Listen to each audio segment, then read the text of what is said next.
Apakah Anda ingin punya pengharapan yang mau menjadi nyata? Harapan apa? Sesulit apa? Tapi kalau Anda percaya mengerti bagaimana solusinya, maka Anda menjadi pribadi akan kuat di dalam Tuhan. Hey, haleluya, shalom kekasih Tuhan. Bahagia sekali bagi kita semua yang ada di Jambi maupun yang di Bontang, kita boleh bersama-sama dibawa pada the month of hope, ya, bulan pengharapan. Saya percaya bahwa kita semua punya pengharapan. Kalau kita punya pengharapan, tanda bahwa kita masih punya yang namanya optimis atau kegairahan buat menjalani kehidupan ini. Hanya orang yang sudah meninggal yang tidak akan punya pengharapan lagi. Selagi kita masih diberi Tuhan nafas, kita diberi Tuhan kehidupan, maka kita harus punya pengharapan. Karena orang yang punya pengharapan itu adalah orang yang ingin maju dalam kehidupannya. Nah, kekasih Tuhan, bagaimana harapan kita? Seringkali kita memfokuskan harapan kita kepada hal-hal yang sifatnya fana. Tapi mari hari ini kita memfokuskan diri kepada harapan yang sifatnya ilahi ataupun kekal. Nah, harapan itu adalah sesuatu yang menunjukkan bahwa saudara punya kerinduan untuk mencapai tujuan.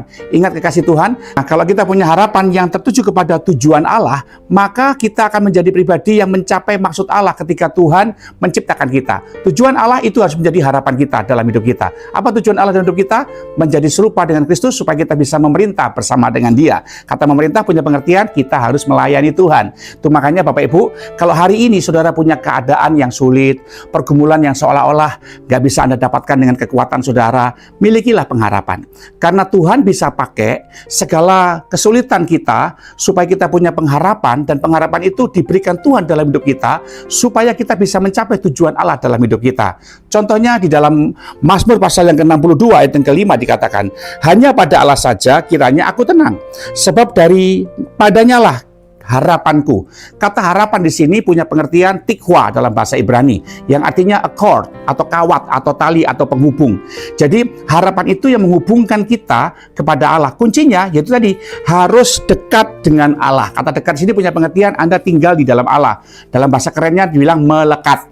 Jadi orang yang melekat dengan Tuhan, maka Tuhan akan kasih yang namanya kawat atau penghubung atau tali dalam hidupnya untuk dia bisa lolos daripada segala pergumulan atau kesulitan yang dihadapi. Asal Anda dekat dengan Tuhan. Harapan itu bisa Tuhan taruh dalam diri kita. Contohnya dalam 1 Samuel pasal 1. Bagaimana seorang ibu bernama Hana yang dalam segala tekanan pergumulannya, dia dalam segala masalah yang sulit karena dia mandul, tidak punya anak. Kemudian dia disakiti sama madunya dan dia bisa menjaga hatinya untuk tetap dekat dengan Tuhan. Itu yang paling penting. Dan ketika dia dekat dengan Tuhan, Tuhan berikan harapan kepadanya.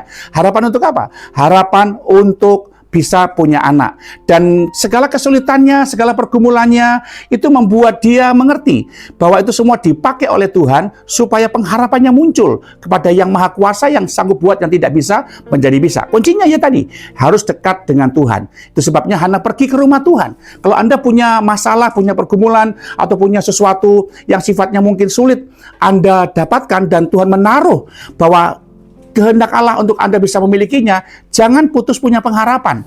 Harus dekat dengan Tuhan, harus selalu ada di dalam hadirat Tuhan. Jangan malas ibadah, jangan malas pelayanan. Karena itu sarana buat Tuhan untuk membuat Anda lekat dengan Dia. Kalau Anda lekat dengan Dia, kita bisa berkata sesuai dengan Mazmur 62 tadi dikatakan bahwa daripadanya lah harapanku. Jadi harapan itu datangnya dari Tuhan buat saudara.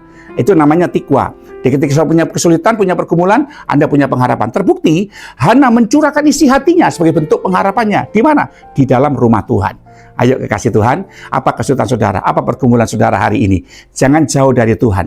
Sefana apapun harapanmu, itu bisa dipakai oleh Tuhan untuk kau membawa dekat dengan Tuhan. Ketika kau dekat dengan Tuhan, Tuhan bisa taruh di dalam hati saudara harapan untuk mewujudkan apa yang sulit bagi saudara menjadi kenyataan. Dan pada waktu kita menuju ke arah sana, segala karakter Tuhan, karakter sifat ilahi itu diturunkan Tuhan dalam hidup saudara. Lihat Hana, dia nggak balas jahat, dengan Penina madunya. Dia tetap bisa menjaga hatinya di hadapan Tuhan. Itulah sikap orang yang lekat dan dekat dengan Tuhan. Itu sebabnya Bapak Ibu, mari kita belajar untuk hidup senantiasa mencapai harapan kita.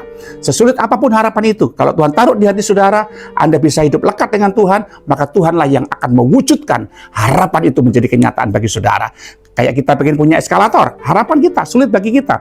Memang eskalator suatu hal yang fana, tapi ketika kita dekat dengan Tuhan, Dia menaruh beban itu di hati kita supaya kita bisa mewujudkannya dengan cara Tuhan yang ajaib. Dan Tuhan bergerak bagi saudara. Jambi pengen membangun gereja, ingin punya izin gereja, sulit bagi Anda. Tapi lihat, Betania Blessing Jambi tetap bisa lekat dan dekat dengan Tuhan. Tuhan yang taruh harapan itu untuk membangun rumah Tuhan, memiliki izin gereja terlebih dahulu. Dan lihat nanti hasilnya, harapanmu akan menjadi nyata selama kau bisa menjaga hatimu lekat dengan Tuhan selalu. Jangan jauh dari Tuhan, rajin ibadah, rajin pelayanan, rajin hidup sungguh-sungguh dengan Tuhan, berbuah dan berkarya dengan talenta yang Tuhan berikan bagi saudara, supaya Anda makin bisa menjadi nyata, mewujudkan harapan daripada Tuhan buat saudara kekasih. Doa saya menyertai saudara, salam kemenangan dan salam pengharapan. Haleluya.